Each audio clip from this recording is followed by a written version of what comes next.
Good day mga kariks ko ngayon po pala ay Sabado. Samahan niyo po ako sa ganap ko for today. Kaya let's go! May tiyanggian nga po pala dito dahil ngayon ay Saturday. Hindi ko nga rin po pala na-display yung mga gawa ko po diyang Christmas tree kasi wala naman pong magbabantay. Raven. Nakita ko rin po pala din si Ate Raven. Dito naman po ay papunta na ako sa pagmi-meet upan namin. At ayan. So pagkatapos ko naman po dyan, syempre may pasok tayo.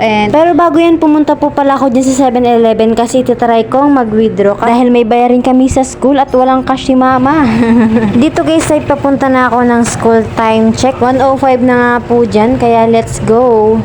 May final exam nga po pala kami dyan sa math. And alam nyo guys, si ate nyo ay nag-review kagabi. Kaso nga lang, hindi ko alam kung lalabas yun sa exam namin. Dito guys, bago po ako dumiretso sa building namin, dumaan po muna ako dito sa 7-Eleven para mag-try. Kaso naisip ko, ay wag na lang.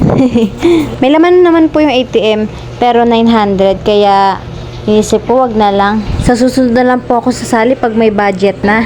Sa new building nga po pala yung klase namin ngayon. Kaya ayan, tara.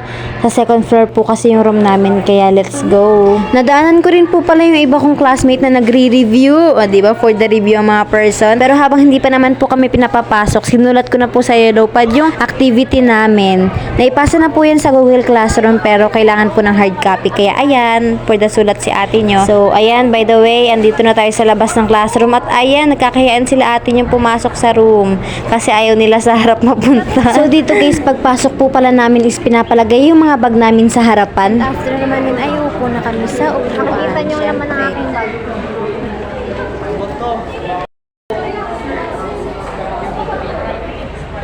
Baka malaglag. Ingat, ingat. Ingat, ingat. Kahit saan na ba yan? Oo, kahit saan.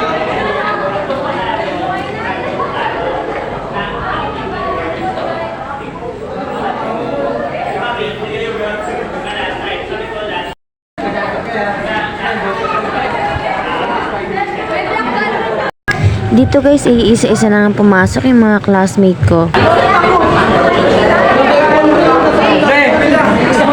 At shoutout dito sa classmate ko.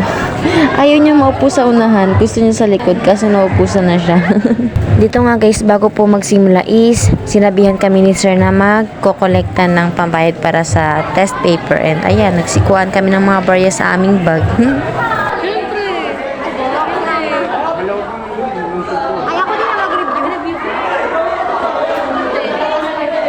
At dito nga mga kariks ko, alam nyo ba yung ni-review ko kagabi, hindi ko nakita dito sa exam.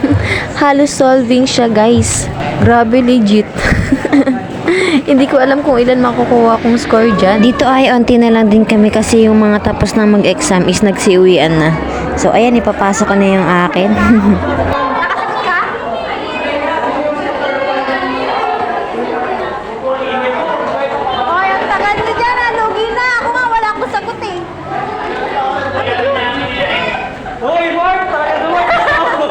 Ay, garapanan na yan.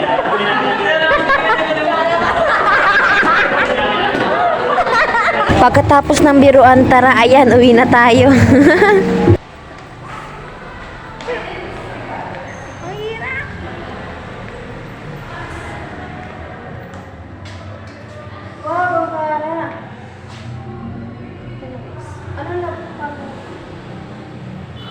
So, ito yung CR sa new building, o, diba? Kaya, let's go. Uwi na tayo, guys.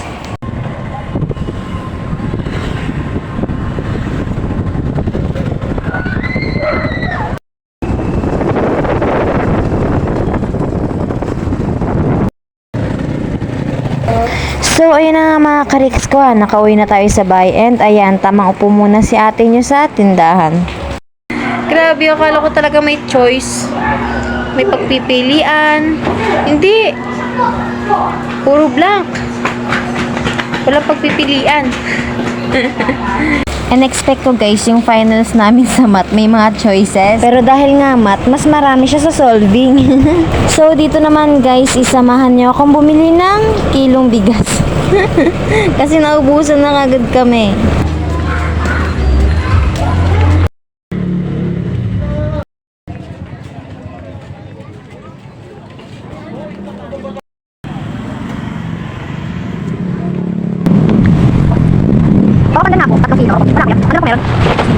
Dito na nga po ako bumili ng bigas kasi dun sa una kong nadaanan is ubos na daw po yung Coco Panda nila.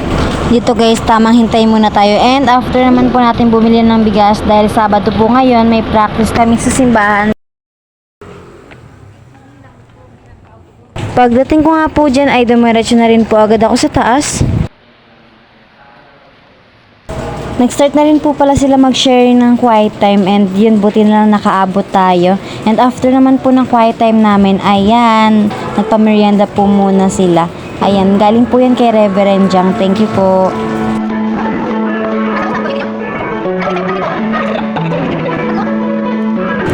After naman po namin kumain at ayan, nag-practice na nga po kami dyan.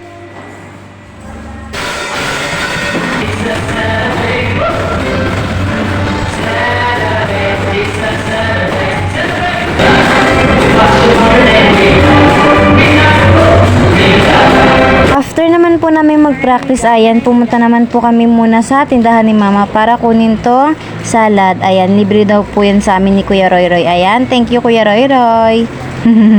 Dito mga kariks ko, habang kumakain kami ng ice cream, ayan, tamang kwentuhan muna. Napasarap ang kwentuhan namin. Kaya ayan, pero bago po muna kami umuwi, binuksan ko po muna yung order na dumating dito sa tindahan ni Mama. Mga materials ko nga po pala yun sa paggawa ng bulaklak. At ito po yung laman niyan, ayan, snow dot and mga ribbon. At inabot kami ng alas 10 and alam namin na saraduhan na kami ng gate, kaya for the lakad ang mga auntie nyo. And kasama ko po pala dyan sila Mama, Tony at si Mime. Walk trip ang mga ate niya.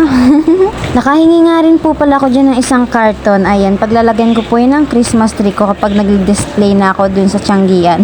Thank you po pala sa nagbigay. God bless. So, ayan guys, nandito na nga kami sa bahay. Tada, o diba? So, hanggang dito na lang mga kariks ko. Thank you for watching. God bless and kita-kits po sa susunod na vlog. Bye-bye!